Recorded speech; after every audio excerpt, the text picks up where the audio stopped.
to attend. I was a bit slow to get going with my slides as well. Until it's lunchtime. I think Sohail's managed to get it up and running. Thank you, Sohail. Apologies, Rob. Brilliant. I'll crack on. Thanks very much. Afternoon, everyone. My name's Rob Richardson. I'm a lecturer in urban planning and placemaking at the University of Manchester.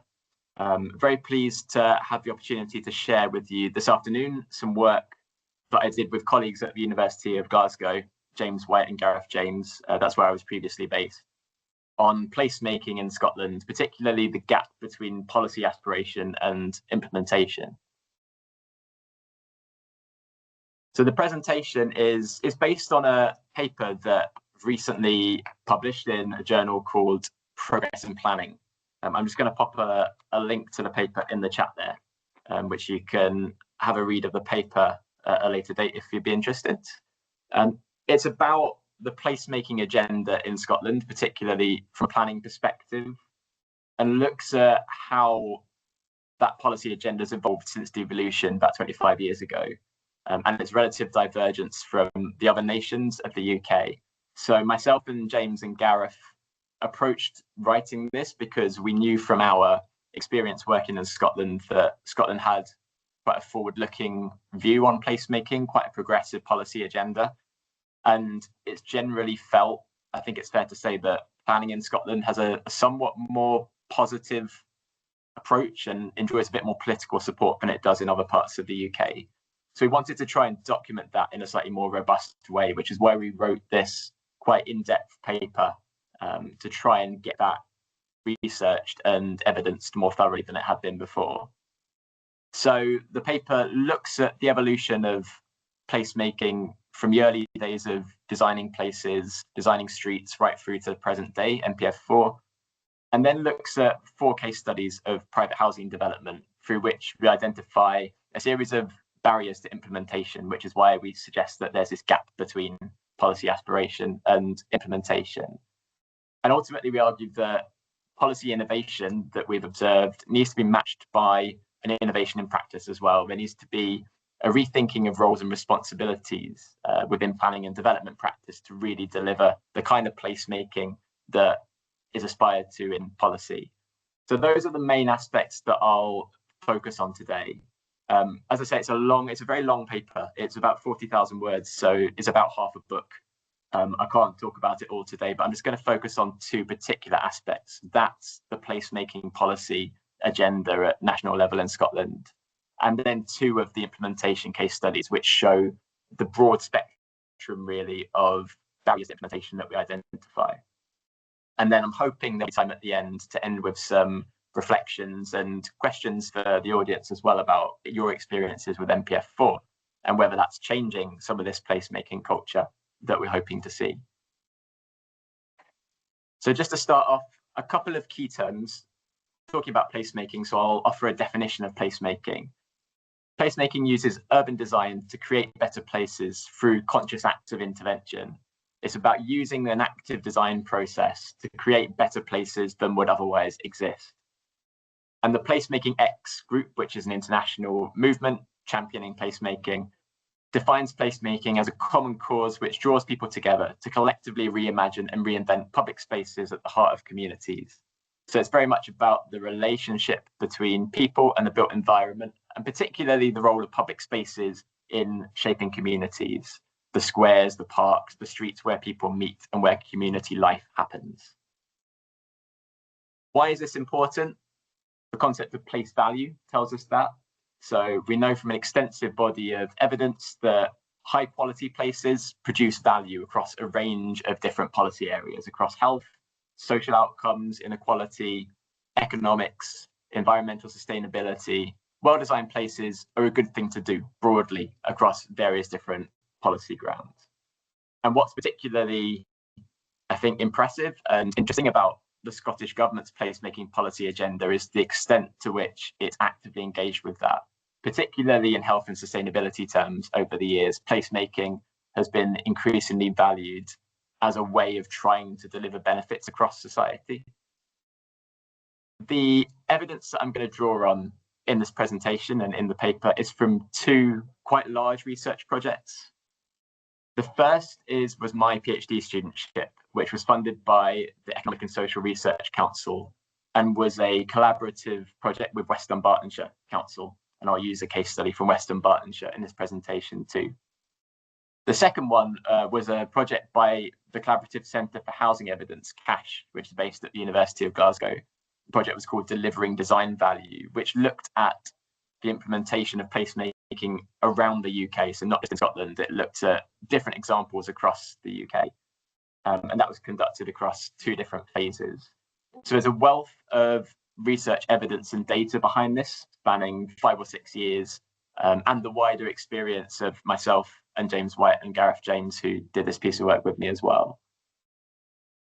We used a range of research methods to collect the evidence, most of them fairly typical within an academic project in planning, semi-structured interviews with experts in national policy making, so people who had been involved at a high level, such as in the Scottish Government or Architecture and Design Scotland, developing policy in Scotland. 17 from the local case studies that we're looking at as well, so people in local planning authorities, housing officers, developers, planning and architecture consultants, etc. A wealth of archival research. So we collected dozens of policy and consultation documents and web pages, and then planning application documents for the case studies we're looking at. We then conducted site visits for the 4 case studies that we're looking at, collected photographs, field notes, analysed the design outcomes in relation to the policies that we identified. And then the final method was a survey of participants who took part in a set of design skills workshops, which CASH held as part of that Delivering Design Value project. They held workshops with a number of local authorities around Scotland, trying to upskill and identify skill shortages. We then conducted a survey of participants in those to identify people's experiences and whether they felt the workshops had helped to address potential skill shortages. So for the first sort of 10, 20 minutes, I will just run through some of the key staging points in the development of placemaking policy in Scotland. Many of these will probably be quite familiar to the audience, but I think particularly in the context of NPF4 today and the way that the placemaking agenda is set up, it's quite helpful to reflect back on where it's come from. And I suppose that helps to assess the extent to which things have changed a bit as well. So going back to 2001, the first kind of real urban design placemaking policy statement that came from the Scottish Executive with Designing Places, which aimed to lay the foundations for the conservation areas of tomorrow. That's written in the document. It was also an often repeated quote of the then Minister for Planning. If there's a more repeated quote in Scottish planning anywhere, I'm not sure what it is, but people often refer to this. Where are the conservation areas of tomorrow going to come from? And it was driven in particular as well by the then Chief Planner, who had a personal interest in trying to improve design quality. The then Chief Planner was dismayed at the low quality of a lot that was being built, particularly housing. And I think this is useful to bear in mind for the case studies, particularly that I'm going to present later in the presentation, and think about to what extent things have moved on since those initial conversations. One of the key things that Designing Places did was set out 6 qualities of successful places: identity, safe and pleasant, ease of movement, sense of welcome, adaptability, and good use of resources. Those 6 qualities have really continued to underpin Scottish Government urban design and placemaking policy since. There was an additional objective of beauty included in that as well, which is less present these days, but sat quite nicely alongside a policy on architecture, which was adopted around the same time. Designing Places really aimed to get conversations moving about how to improve the design quality of the built environment, particularly targeted at local authorities, trying to encourage them to use design policies, guidance, and improve design skills as a way of intervening locally. But what it did was got design on the planning agenda more so than it had been before. It made urban design and placemaking a planning issue, whereas before it had been a bit more of a niche issue. But because Designing Places was a policy statement, it didn't have statutory status, it wasn't part of a development plan. It shaped the conversation, but without having a great deal of power. It had little power to actually change practice. But it did start things moving. And one of the most important points of development on the journey was the establishment of Architecture and Design Scotland in 2005, which continues to champion very effectively for architecture and design quality across Scotland in the built environment. An interesting contrast there can be drawn with the comparator organisation in England, CABE, the Commission for Architecture in the Built Environment, which did a very similar job quite successfully until 2010, when it was binned by the then Conservative Lib Dem coalition as it sought to cut costs across government. Whereas England's institution no longer exists, Architecture and Design Scotland is still very high profile within Scotland. From about 2007 onwards, the first SNP-led Scottish executive, the government becomes more interested in strategic forms of government, more about what the government wants to do and how to get there. So you see things like strategic objectives being set, which later became a national performance framework and which still exists. Within that, in 2007, there was a set of national outcomes developed for the first time, which included, we live in well-designed, sustainable places where we're able to access the amenities and services we need, which even as far back as 2007 is putting well-designed places or placemaking, place value, right at the heart of Scottish government policy, at the top level of what the government is aiming to do. And shortly after, there was a Council of Economic Advisors, which was established to advise the Scottish government on key economic issues. One of its main tasks was to publish an annual report on an issue of particular interest to the Scottish economy. And in 2008, it chose to focus on the planning system, where curiously, it argued that the planning system was both an obstacle to growth and produced mediocre quality, i.e. it wasn't doing any of the things that it was supposed to do. So that spurred further conversations within the Scottish government alongside that strategic agenda about what the planning system is actually supposed to do. The image on the right there is from the first national planning framework in 2004, which shows some of that strategic thinking. It's a map showing Scotland within its broader European context. That leans quite heavily on what was then a European tradition of strategic spatial planning. That was the thinking of the day, was about planning at quite a large scale, quite a regional scale, and how to particularly use planning as an economic tool. So in all of these ideas, we see planning start to be a bit more directly positioned within Scotland's economic development and within its overarching government priorities. 2010 comes designing streets, still probably one of the most influential design policies to have been adopted in Scotland. A step change in established practices, the then Cabinet Secretary John Swinney described it as. Did several things, particularly advocated for street design which responds to local context rather than the previous standards-based approach to street design. Also upgraded the status of street design to policy as a material consideration in local planning decisions. And there were various key policies within that, including that design should consider place before movement and, importantly, should meet the six qualities of successful places which were established in designing places. So the policy documents started to become more knitted together. The image there is from Designing Streets. The source of that image is Leon Creer, famous new urbanist architect, whose probably most famous scheme in the UK was the urban development in Poundbury in Dorset, often cited as an interesting example of new urbanist development. If you've not come across it, it's worth a Google.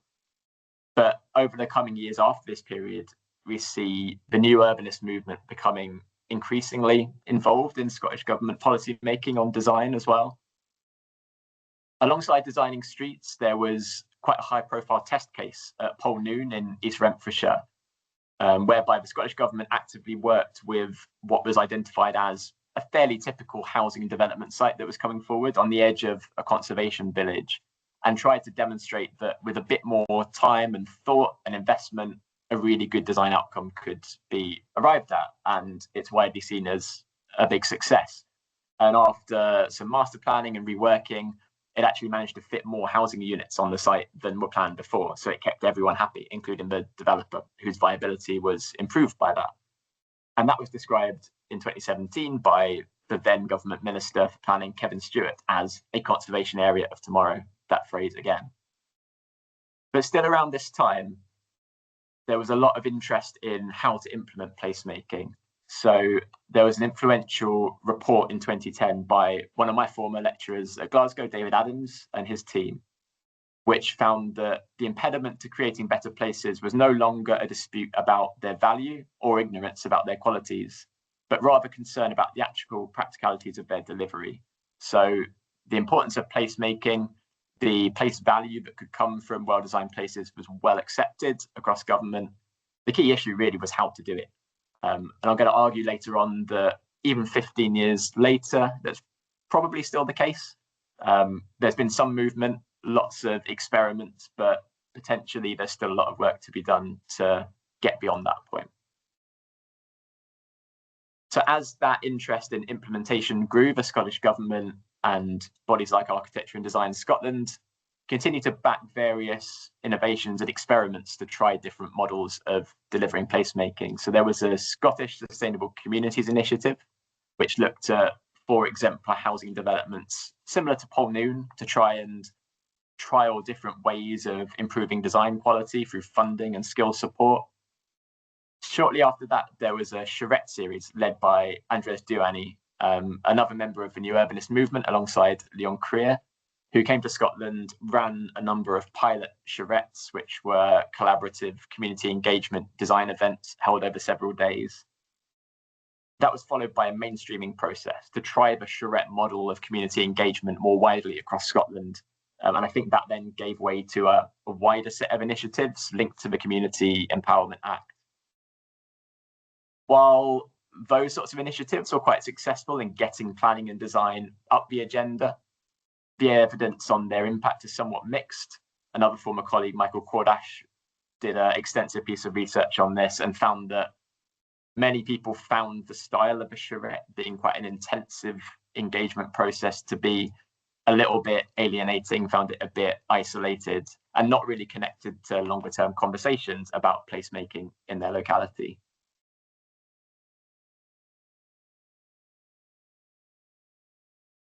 In 2011, the Christie Commission, still very influential, was held into the future of public service delivery in Scotland and found that public services were facing significant challenges in the coming years unless there was major reform about how public service was delivered. And it argued one of its key findings was around building services around place-based communities. It started to see, and this helped the Scottish Government start to see placemaking as an upfront investment in health, in addressing social inequality, in sustainability, building services around place-based communities as what you'd call an upstream investment in various different policy areas. So following that came varied policies which tried to promote placemaking in that sense as a front-loaded investment. So things like creating places, went alongside designing streets, which I've already talked about, and a new Scottish planning policy in 2014. Probably the most high profile of all those, the place standard, very effective and impactful in Scotland and beyond. It's been picked up by organisations globally as well, as a way to join up some of that thinking around place and some of the community engagement aspects that I've been talking about.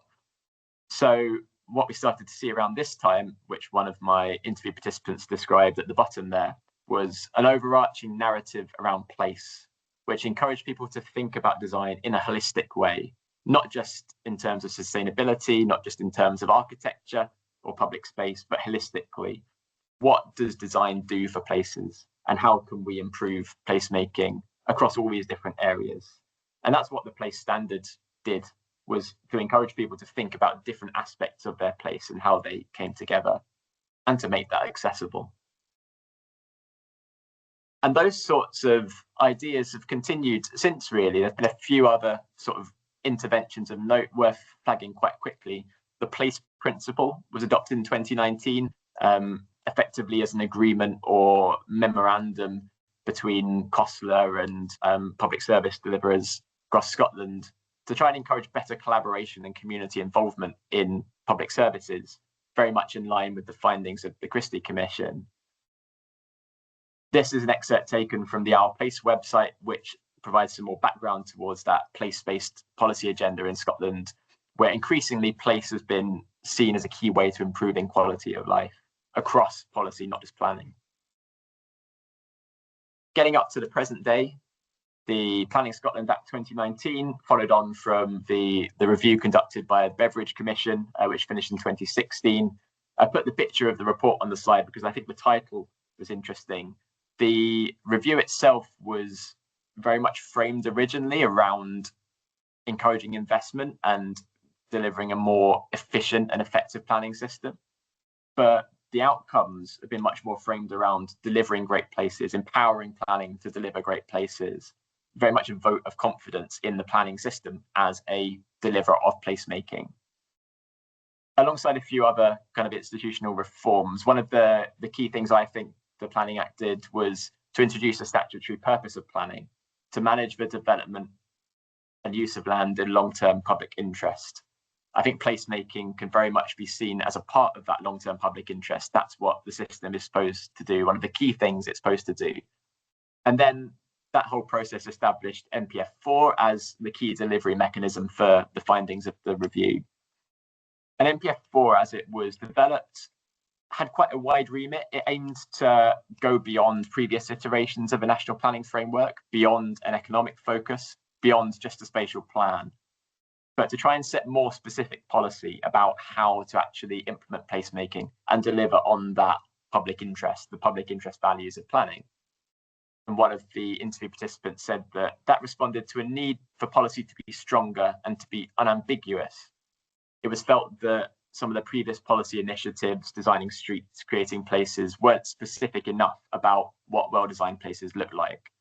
And as NPF4 was developed, it aimed to respond to that by setting more specific policy, which it does in the second half, the development management oriented policy section. I expect most people will be fairly familiar with NPF4 by now, so I won't dwell on it too long. But the structure is very much a place-based placemaking structure. The top level aims at delivering sustainable places, livable places, and productive places. And it was very much about delivering on inequalities, health and well-being, also responding directly to the climate crisis. And within that, there are a number of quite specific design and placemaking focused policies. I've picked policy 14, particularly on livable places, as a key example of that, and highlighted 14C at the very bottom right of the slide, which states that development proposals that are poorly designed, detrimental to the amenity of the surrounding area, or inconsistent with those 6 qualities of successful places, again, will not be supported. So that's there now in the statutory development plan as a key part of planning policy nationally and locally.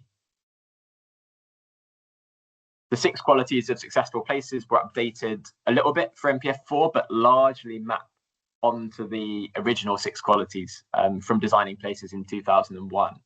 So what that shows, I think, really is that the nuance and the detail around placemaking and policy has been updated, has evolved, but actually the key ideas really have been there since designing places in 2001.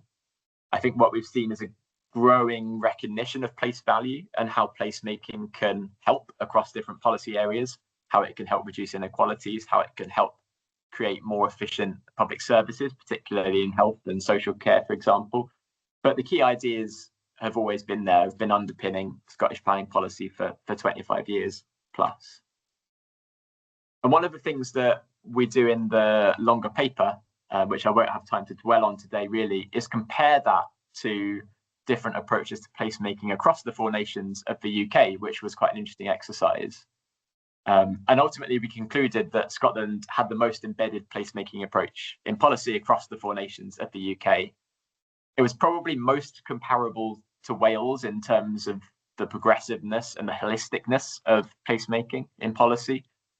Wales also has quite a detailed agenda, particularly within the priorities of its Wellbeing of Future Generations Act, which was brought in 2015 and requires public bodies to consider the impact of any decisions on future generations as a way of trying to shift thinking about how decisions are taken.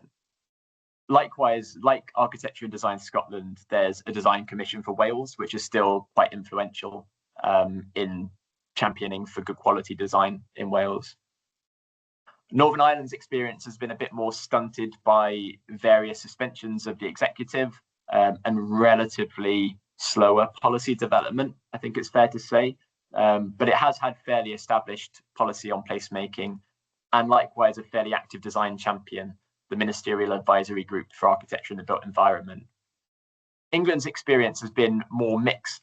Looking back over 25 years, you see placemaking sort of ebb and flow, particularly as the government changes, but also in response to wider policy challenges as well.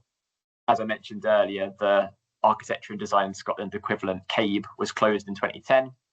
There was briefly an Office for Place that existed for 2 or 3 years and was closed about 2 years ago by the government, which kind of shows this sort of inconsistent backing for placemaking in England by way of comparison. The one potential exception I would highlight, which I've done in the image on the slide, is the more recent National Model Design Code, which England has, which is a piece of policy published by the UK government, which sets a template for a design code, but local authorities can adapt on an authority-wide basis.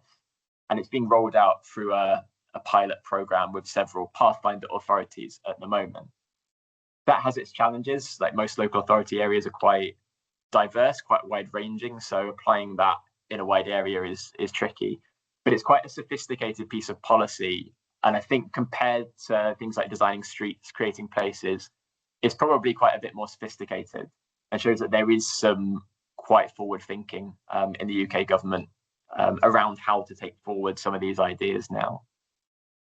But back to Scotland, I'll now show a couple of case studies on the implementation side. So I've talked through the key aspects of the placemaking policy agenda and how it's evolved.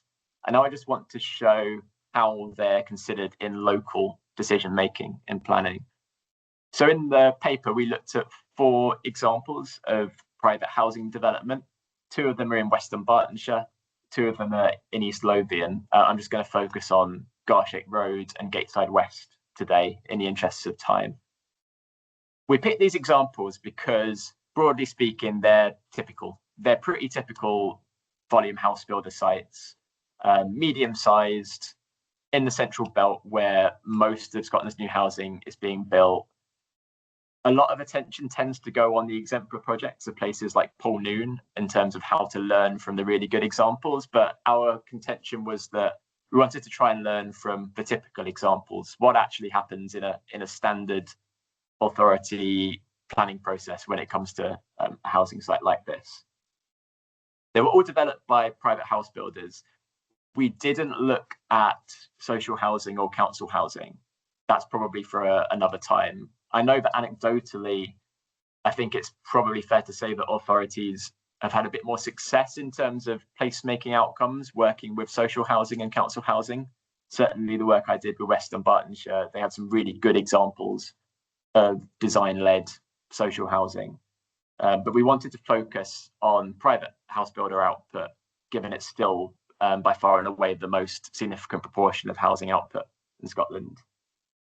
So the West Dunbartonshire example, West Dunbartonshire is a small local authority area just to the west of Glasgow, nestled between Glasgow and Loch Lomond. It's a formerly industrial area, particularly shipbuilding industries had their home in the main towns of Clydebank and Dumbarton. That means that it has all the hallmarks of a west of Scotland post-industrial community. Lots of brownfield land, some socioeconomic challenges, fairly high levels of deprivation in pockets, and challenges over establishing a local economic base. And increasingly, the housing market is led by commuters into Glasgow. But importantly for the examples, West Dunbartonshire Council has been very keen on pushing design and placemaking in recent years. At the time of this research, the council had just set up a new place and design officer staff position, a full-time position to try and drive change internally, to try and prioritise placemaking. It also set up a design review panel, a group of external experts who could come in and review development proposals to try and improve design quality in those from more of an external perspective. The site that I'm looking at is called Garshake Road. which is the site of a former council office just on the edge of Dumbarton, about 1 mile from town centre. So it's not a town centre site, but it's not far. It's directly adjacent to the A82, so just on the left of that image there, you see the A82, the main road between Glasgow and Loch Lomond, so it's very accessible. Likewise, a short walk to the town centre. Has a pedestrian footpath running to the south of the site there between the A82 and the Overton estate, so it's quite a well-used footpath for recreational use as well, and fairly well integrated, or could be fairly well integrated with surrounding areas. The site was owned by the council, being a former council office, and was allocated for housing in the local development plan. So it's a site that the council took strategic interest in terms of trying to create a good placemaking outcome. It held a design review panel sitting when the site became vacant to set up a design brief to try and set out initial principles for what the design of the site should look like, which was then shared with interested bidders when the site was advertised for sale. And parties were invited to make an offer for the site financially, but also to submit an indicative development proposal, what they were planning to do with it. And the idea being that that design brief would steer the developers down a particular route. It contained an indicative layout and some key aspects of policy to try and follow. And these are some photos of the site now it's completed. It sits on a hill just overlooking the A82. The photo on the left there is looking east, sort of back towards Glasgow. In the foreground is an existing sustainable urban drainage system which wasn't to be developed. The image on the right shows probably the most successful part of the site in placemaking terms, quite a nice green space with a play area with several mature trees as part of it, which runs alongside that footpath to the Overton estate. It's overlooked by quite a few houses, so it's relatively successful in terms of creating a safe environment and creating a social space on site. If I just flick back through to the map, you should be able to see where that is on the southern edge of the site there. It does help that that photo was taken on a nice autumnal day with lots of orange leaves. These ones less so. The one on the left and in the middle there are interior streets in the site, quite heavily dominated by tarmac and parking, not much in the way of varied landscaping treatment that you would expect to see in line with designing streets in terms of trying to create streets as public spaces. That hasn't been so effective. And the image on the right is the entrance to the site where it meets the main road, where it adjoins existing street network. Again, a fairly, not the most kind of exciting entrance point. This is an excerpt from the design and access statement for the site, which was submitted alongside the planning application, which shows how it responds to those 6 qualities of successful places. Some of them are relatively, I think it's fair to say, relatively loose interpretations. For example, safe and pleasant. The environment created is self-contained, the result of the site being enclosed on 3 of its 4 sides, which runs fairly contrary to most kind of urban design principles around permeability and connecting the site up to its neighbouring areas, allowing movement through it, those sorts of things. Likewise, the statement about it being distinctive, because it's got a mix of homes of different sizes. I think it used about 10 standardized house types or something, so not especially distinctive in the grand scheme of things. But in terms of the outcomes, it's important to state the fact that it came a long way during the pre-application process. So compared to what the developer initially went in with, the planners at West Dunbartonshire Council managed to get a lot of movement on the design, including things like retaining mature trees, some new connections to that neighbouring footpath, that play area, which took a lot of work to get included. One of the planners that I interviewed said that the developer had tried to embed a green infrastructure approach, but it had been retrofitted and it hadn't been done the way that the council had wanted. And they therefore felt that they'd achieved something they could be proud of, the council, but had to be realistic and had to compromise. I do think compromise is an interesting notion in the context of policy, which exists to set a requirement, really, or to set something that's supposed to happen. It's, for me, fairly problematic that a lot of these things become aspects to be debated or compromised on when it comes to the planning process, pre-ep especially.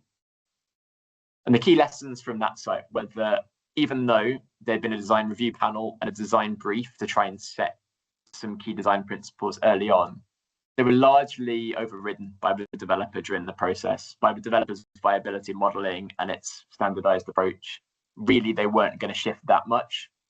They did shift on quite a lot of things that the council pushed them on, but there was a ceiling, which came relatively low in many respects. One other issue was that because it was a council-owned site and a fairly large one, and this was working its way through the system around the time of the pandemic, the council really needed to speed up the sale of the site. There were lots of people in other departments of the council not planning that wanted to see it moving quickly, and the developer knew that and sort of tried to play parts of the council off against each other, if you like. When the planners were negotiating for design improvements, the developer started to argue that abnormal costs should be taken off from the offer it had made to buy the site, because it wasn't expecting, it argued, such a detailed design process. And that made life quite difficult for the planners who knew that time wasn't on their side. They probably wouldn't be able to keep extending the timeline to get improvement. And that all meant that the council planned to have a second design review panel sitting to review the final proposal before it went to planning committee. That didn't happen because time ran out and the development management process got about as far as it could. But still, there was some success of front-loading design during the pre-application negotiation. The planners were up front, they had a design brief, they said, this is a strategic site for us, we want this to be good. And that did enable them to shift the developer quite a long way, even if it involved a bit of dragging them along with us, in the words of one of the planners. The final example is one from East Lothian, the other side of the country, quite a different local authority area. One of the fastest growing in Scotland, may still be the fastest growing, due largely to a high proportion of commuters into Edinburgh. The two examples that our paper looks at were either side of the town of Haddington. The particular, I suppose, policy background to the examples was that at the time, East Lothian Council had real difficulties maintaining a supply of land for housing development, which had seen several speculative applications for housing on sites that were not allocated as housing sites in the local plan being overturned on appeal. They'd lost a number of quite high-profile appeals and invested a lot of time in sites that were developed in ways they didn't want. So they had to adopt interim guidance on housing land supply, which allowed planning permissions on sites which weren't previously allocated, which was still in effect at the time this research was being done. And the site that we're looking at here was called Gateside West, as I say, on the edge of Haddington. In a relatively mixed area, the neighbouring site was a retail park. There was some housing dotted around, but there were also several other housing sites that were being eyed up by land promoters for speculative housing opportunities. So it wasn't a housing development area, or not one that had been identified in policy. So in 2014, a land promoter came in with a speculative application for a mix of housing and some commercial units and a pub restaurant, I suppose a bit of a hedge to try and get approval for something. The case officer recommended refusal because the site wasn't deemed to be suitable for housing, but the planning committee overruled it, primarily because they probably expected it would get overturned at appeal at some point and it needed to meet the housing numbers somewhere.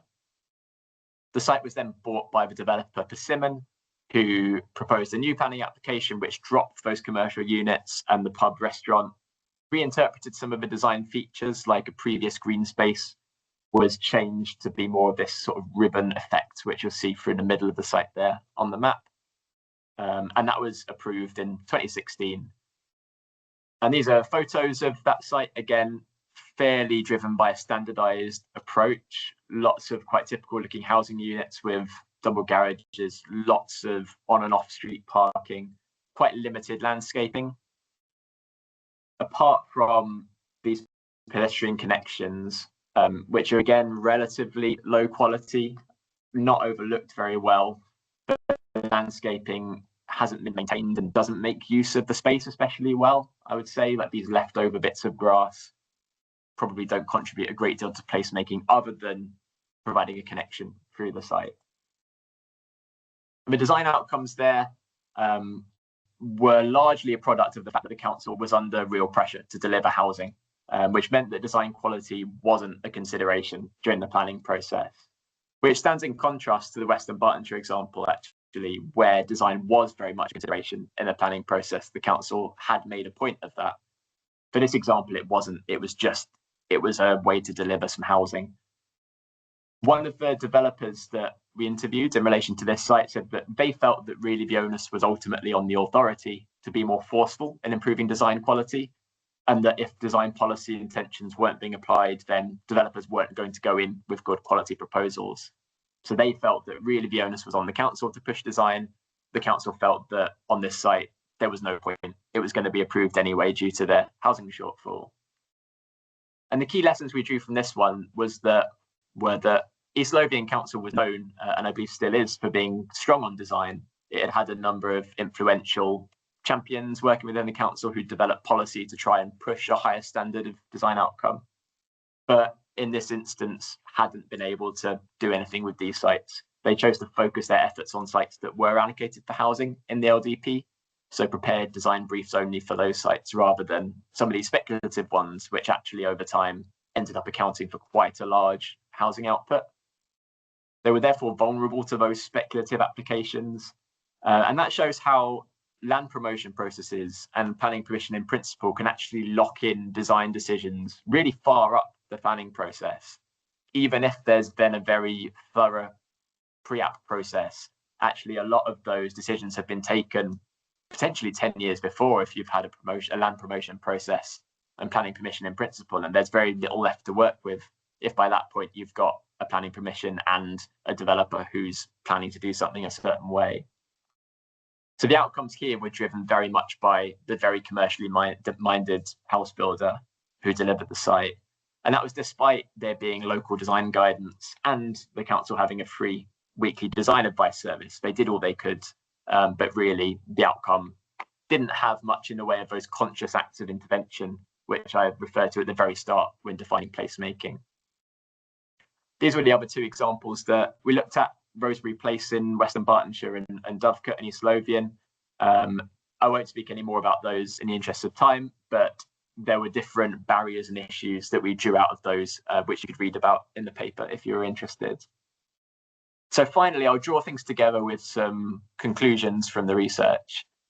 In the paper, we identify a series of what we see are quite deeply ingrained barriers within planning and development practice, which limit the delivery of placemaking, certainly in relation to the aspirations of Scottish Government policy, which I spoke about in the first half of the talk. And there are three themes across in which we organised those barriers. The first one is applying design policy in the planning system. The principles set by policy nationally, things like designing streets, both 6 qualities, were too easily selectively interpreted or sidelined when it came to local planning decisions. So, for example, those designing streets principles, some of it was accepted. Continuous roadways were pretty evident in our examples, but not streets as social spaces. It wasn't really permeating the local decision making. And likewise, local design policy was used inconsistently. There's an issue at scale of the site-by-site translation of those principles as well. Just as a characteristic of the planning system, with everything being developed on a site-by-site basis, how you connect sites up and integrate at a wider scale then is quite difficult. And it also allows for policy aims to be buffeted by other policy and local priorities. In the case of East Lothian, it was housing delivery. West Dunbartonshire, it was the need to sell a council-owned site.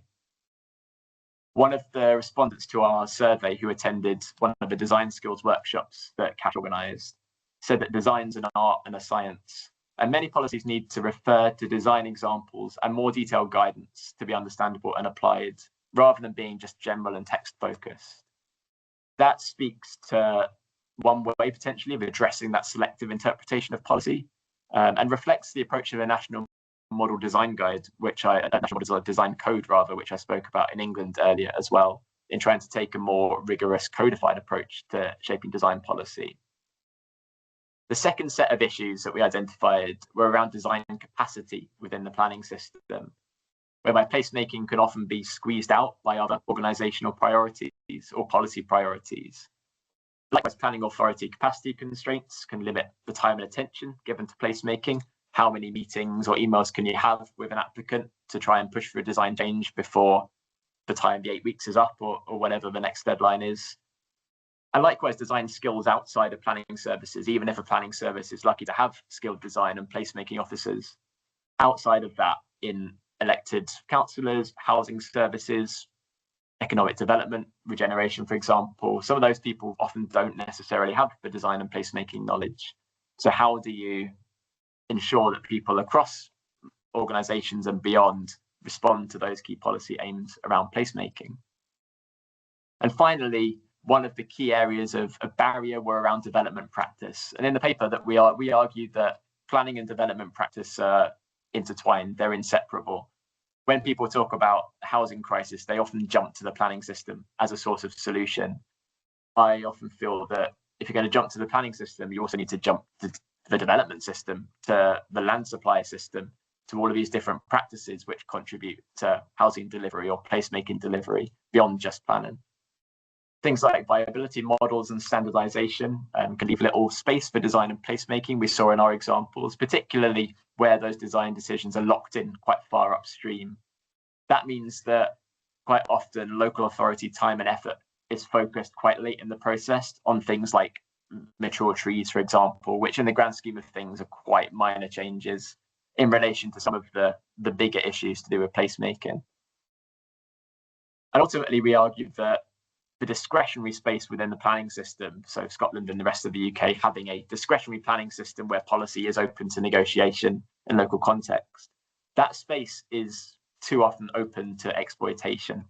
And planning authorities can lack the time and skills to respond to it necessarily.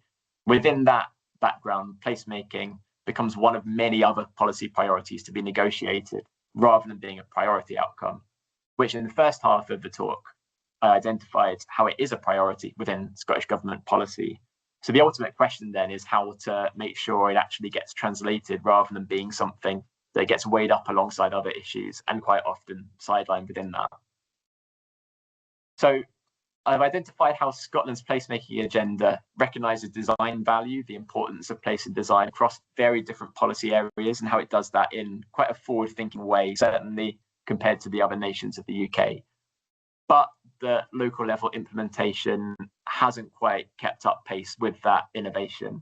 And really the policy innovation now needs to be matched by practice innovation in making sure it can happen. A couple of kind of general thoughts that we look at in the paper about how that might arise. Potentially, there are tools around formal land assembly and land value capture mechanisms, which tend to have success in parts of continental Europe. So planning systems in places like Germany and the Netherlands, particularly municipal governments, tend to be more actively involved in land assembly and land development to try and underwrite housing development. There's been quite a lot of work. I think the Scottish Land Commission have done lots on this, looking at whether there are ways to bring those sorts of lessons into Scotland, or indeed a more regulatory planning approach, going down the design coding route and actually setting out in policy what the physical form should be like, how many stories, what density you should have, how much public space of what type you need to have for each part of the site, for example. The image on the right there is from a book by Matthew Carmona and colleagues, looking at design quality culture, different aspects that they see as being a culture that can deliver design quality. And they argue that in order to have that, you need political backing and acceptance across all of the people involved in planning and design, that good quality is important, that it has to be done. And our findings suggest that we're not quite at that point yet. Certainly when it comes to bringing in the development community, there isn't always that acceptance that placemaking is the core outcome. And probably, in our view, little will change until it is. So I'll end then with just kind of a couple of provocations, really. Is NPF4 changing any of this? When we did our research, NPF4 was just being adopted. So we were looking at the previous policy framework. Our feeling was that several of these barriers are so deeply ingrained that in reality, policy change alone is unlikely to shift them. The early teething issues that NPF4 experienced suggested that was potentially correct. There were a few high-profile appeals, including Moss End. lots of issues around capacity and how to work with some of the new areas of policy like master plan consent zones. Several letters from a chief planner addressing some areas of disagreement interpretation, for example. But I wonder whether a year or two on, whether now that's settling in, whether things have started to move on and placemaking outcomes are improving. I don't know. I'd be interested to hear thoughts on that if people in the room have got direct experience or indeed reflections on how it might work. So I'll end there. Thanks very much for your attention. My email address is on the slides. I'd be really interested to hear from anyone if you have questions, comments, indeed opportunities to share the work further or to develop it further. I have ongoing interests in placemaking, and Scotland is absolutely the right place to look at that. So yeah, be really interested to hear from anyone who has similar interests. So I'll pass back to Sarah. Thanks very much, everyone, for listening. Thank you very much, Rob. It's a fantastic presentation. I'd just like to open the floor to questions. Probably got time for about one or two, as we're at 5 to the hour. So if anyone's got any questions, please raise your hand. Sahel and I will keep our eye on the chat and on the attendee list just to see if there's any hands up. At the moment, I can't see any.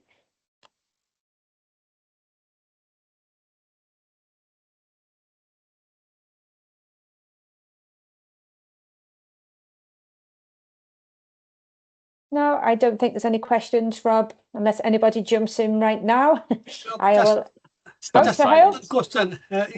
So how long it took your research? So I mean, I saw recently it came in the journal, but how long overall it took, and how many surveys, how many case studies? You mentioned 4 you did, but did you do as a part of PhD work, or how it was?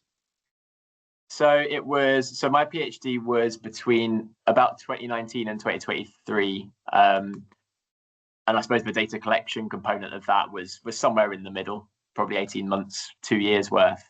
But then supplemented more recently with some extra site visits and archival research. So it's really been, it has been an ongoing project really since about 2019. I suppose right up until the point it was published, or right up until the point that the last draft was submitted, because there were still policy developments coming.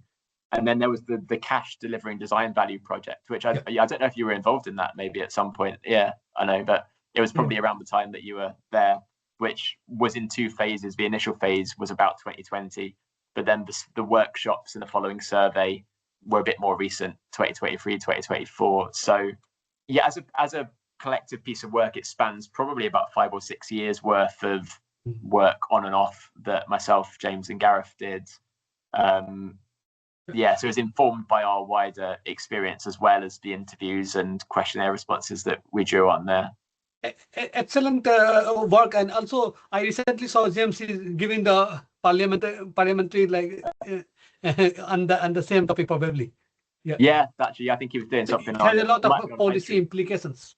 Yeah, absolutely. And I think the next step ideally is potentially to come back and have a look at what's changed under NPF4. Like that's kind of what I'm setting up at the end here, is like NPF4 was and is still billed as a step change, and it is in policy terms, certainly in terms of having the detailed development management policies in the statutory development plan. So they're more nuanced and more detailed around design and placemaking, but also should have more weight in theory in local decision making. So the key question to ask is, how is that playing out? And as local authorities are updating their own local development plans as well, is it having weight alongside those? So there's always things to consider, but I think, yeah, the next stage will be hopefully to take a look at that and do some more research in Scotland to see if NPF4 has changed anything. Thanks. Okay, thank you very much, Rob. Thanks everybody for attending. And I think I will bring the Planning and Place Forum to a close at this point. So Rob, you've left your email and your details there, so I encourage anybody with any more questions or just wants to chat with Rob more broadly about his research to get in touch directly. Thanks very much, everyone. Have a good rest of the day. Thanks everyone. Thanks for coming and thanks for having me. You're very welcome. Thanks for coming along, Rob. Cheerio. Bye.